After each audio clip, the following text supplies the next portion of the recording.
Fala aí, fanático vascaíno, fanática vascaína. Que alegria encontrar você aqui nesta quarta-feira, dia 11 de junho de 2025. Chega deixando o seu like, a mãozinha que está aqui embaixo, que é muito importante para o nosso canal. Se inscreve, dá aquela moral, já ultrapassamos 220 mil amigos e vamos chegar para formar a maior comunidade para falar de Vasco da Gama, porque aqui você tem voz, aqui você participa. Quais são os desafios iniciais do Admar Lopes, o novo diretor executivo do Vasco da Gama? De scout a diretor executivo. Os desafios desse jovem, podemos dizer assim, 41 anos, novo diretor do Vasco da Gama. Mas, Azevedo, o foco era ele e o Mário Branco e o Rodrigo Caetano. Vamos conversar um pouco sobre os perfis traçados e os objetivos do Vasco da Gama. Vamos juntos? Então vamos embora. Amanhã tem jogo, né? Vamos lembrar que amanhã volta o Campeonato Brasileiro, parou para a data FIFA, e é uma rodada única, e depois para o Mundial de Clubes, aí só volta 12 de julho. E quando voltar, já vai ter reaberto a janela de transferência. Teve uma janela agora, que terminou ontem, uma janela de emergência, de exceção, como queiram chamar, mas agora tem a janela definitiva, né? A grande, que vai de 10 de julho a 2 de setembro. E, aliás, o tema do nosso vídeo tem muito a ver com isso, os desafios do Admar Lopes, nós vamos falar. Mas amanhã tem um jogo com o São Paulo, lá no Morumbi. Rayan volta da seleção sub-20 hoje, vai jogar normalmente amanhã, está à disposição do técnico Fernando Diniz, que deve modificar a zaga. Luiz Gustavo volta com o Maurício Lemos. Essa deve ser a modificação do Vasco para essa partida lá no Morumbi.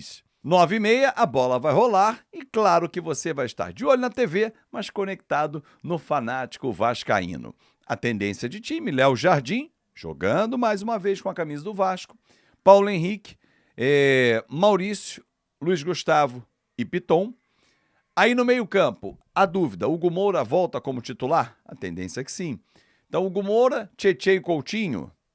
À frente, Rayan, Verrete e Nuno. Essa deve ser a escalação do Vasco da Gama. Vasco que está buscando reforços no mercado, agora com a chegada do Admar Lopes, vai realmente trazer reforços nesta próxima janela, a qual me referi. E aí eu perguntei para você no início do vídeo, e repito aqui a pergunta. Quais são os desafios do Admar Lopes? Primeiro, vou destrinchar um pouquinho mais quem é esse profissional e como o Vasco chegou até ele. O Vasco estava mapeando o mercado, conversando com algumas pessoas e queria trazer um fato novo. Inicialmente, o foco, a meta era Rodrigo Caetano. E o Vasco fez uma segunda cartada recentemente nele. Entendendo que o processo na CBF não traz a segurança para o Rodrigo Caetano de que ele seja um homem de confiança do Ancelotti, até porque está se estabelecendo essa relação, que eu tenho certeza que com o tempo o Ancelotti vai perceber o quão profissional, a capacidade que tem o Rodrigo Caetano, e ele vai passar a ser da confiança, mas nesse momento, normal, há um estranhamento, né? Não conheço, tal, pé atrás, normal. E o Vasco tentou seduzir o Rodrigo Caetano, não só com a questão financeira, como projeto também de longo prazo. Não deu certo. O Vasco foi para o mercado e foi buscar nomes que tirariam o Vasco da zona de conforto. Por isso que o Vasco negociou conjuntamente, ou paralelamente, como você queira, com Mário Branco e também com Admar Lopes. Dois executivos portugueses, cada um com seu viés, com seu método de trabalho. O Admar com o foco mais em buscar formação, ter um olho mais clínico para a base, para achar aquele garoto, aquela joia.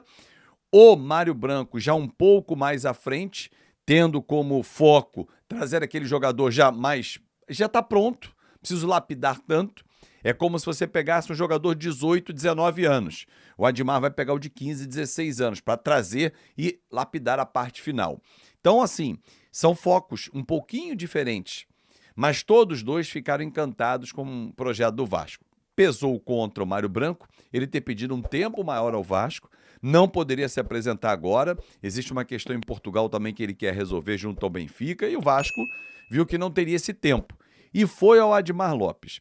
Não só o Léo Jardim, que trabalhou com ele, como outros atletas, empresários, pessoas do meio, todas referendaram esse profissional de 41 anos, que começou, e é normal você ir galgando essa esfera desportiva dentro dos clubes, começou como olheiro. O olheiro, na verdade, é aquele cara que levanta os nomes com o departamento de scout e leva esses nomes. Não é aquele olheiro que vai só para o estádio, não, anotar, aquele senhorzinho lá de antigamente. Então, é a função normal. Ele desenvolveu isso no Porto, no Mônaco e no Lille. Depois, dentro dessa sequência na Europa, ele vai a coordenador, chefe do departamento de scout. Então, assim, ele é um cara da performance, que sabe ter um olhar clínico para trazer atletas, e ele vai ajudar muito o Vasco, porque na América do Sul o olhar dele sempre foi muito voltado para cá, levar jogadores da América do Sul para lá, para a Europa. Ele vai para o Boa Vista para fazer o primeiro trabalho dele como diretor executivo, um diretor de futebol, aí já mudando de cenário, tratando de negociações. Até então ele não negociava. Agora ele passa a negociar. Vai para o Bordeaux, passa por graves problemas o Bordeaux foi rebaixado, depois acabou. No ano passado, chegou à 4ª divisão como uma punição por conta de problemas financeiros. E aí ele se viu o quê? Bom, dificuldades eu já vivi. O Vasco é um clube que hoje está numa dificuldade? É. Nada em dinheiro para trazer reforços? Não. Mas tem que ter inteligência. O Vasco hoje, por exemplo, em termos de estrangeiros, tem 8, sendo que um não deve ficar, que é o Jean Davi, cai para 7. Não sei se o Lloyd fica, tá? Mas se o Lloyd ficar, são 7. Você pode levar para uma partida 9. Pode ter quantos quiser no elenco. O Vasco chegou já a ter 11. Mas levar para um jogo só pode levar 9. Então, assim, com a série do Payet, com a série do Capasso, um pouco lá atrás, o Maxime, que eu não gostei dessa saída. Eu, particularmente, acho que ele poderia ser útil ao Vasco, mas, enfim, já foi embora. O Vasco hoje tem 8 no elenco. Se o Jean Davi for embora realmente, 7 você pode trazer 2 estrangeiros. Mas eu tenho certeza que na nossa base há jogadores talentosos, o mercado brasileiro oferece boas opções, e aí o Admar Lopes, com todo o seu conhecimento, ele vai começar a trazer e a garimpar. Segundo eu soube, ontem conversando com o dirigente do Vasco, me disse o seguinte, falou, olha, ele gostou muito da proposta do Diniz, do modelo de jogo, entende que é um treinador de futuro, até foi questionado ele, bom, ele tem metas no contrato, né? Claro que bônus, chegando, o Vasco classificando para Libertadores e tal, e acho que é justo. Foi questionado ele o seguinte, bom, e se o Diniz recebe uma proposta e vai embora? Ele falou, não gostaria. Estou começando agora com o Diniz, quero que ele tenha êxito, mas não gostaria de perder o Diniz, porque enxergo nele uma leitura de jogo, uma visão de futebol diferente, em que tira da inércia. Vamos ver. Tomara que esse trabalho dê muito certo e que o Vasco colha frutos o quanto antes e que nessa janela seja muito assertivo ao trazer pelo menos um meia, um atacante e um segundo volante. Pelo menos esses 3.